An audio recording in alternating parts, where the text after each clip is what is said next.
Historiquement, en fin de compte, on a un terrain ici qui était une prairie, qui était au milieu d'un lotissement, et où on ne pouvait pas construire puisqu'on avait des vestiges néolithiques, je dirais, enterrés. L'idée a été de reprendre, en fin de compte, l'histoire du néolithique et d'en faire en fin de compte le sujet de ce parc-là. La plus-value en fait de ce projet, elle a été justement dans une démarche d'inclusion. C'est toujours convivial, donc oui, j'apprécie.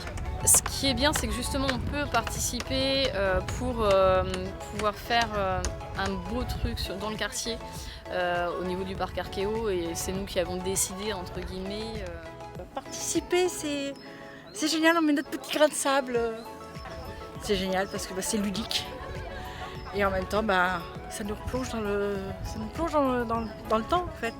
Comment on vivait, comment on cultivait la terre, qui était assez écologique quelque part. Et ce serait bien de revenir à ça. Je suis un retraité passionné depuis ma plus tendre enfance, je dirais depuis l'âge de 8 ans, par les cailloux. Et puis, d'année en année, je suis devenu un spécialiste de la taille. Alors, j'apporte mon expérience et j'ai reçu le contact. C'est-à-dire, je leur ai fait découvrir plein d'objets du néolithique. Le groupe patrimoine, c'est une dizaine d'Ifoises et d'Ifois qui tentent de faire connaître depuis 10 ans le Passe d'If.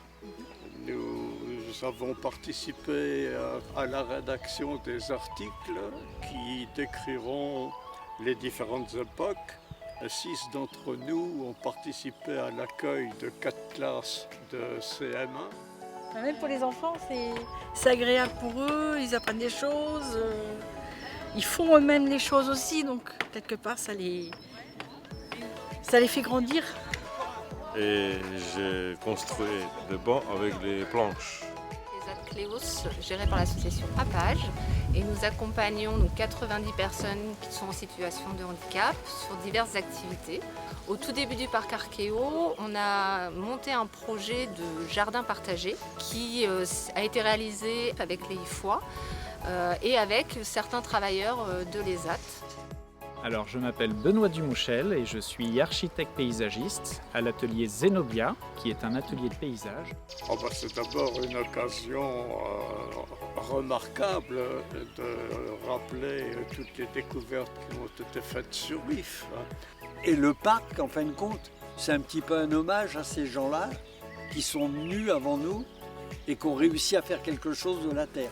C'est une belle histoire qui s'est réfléchie, qui s'est inventée, qui a parfois tangué un petit peu, et aujourd'hui elle se réalise. Et que le parc le vive par les habitants.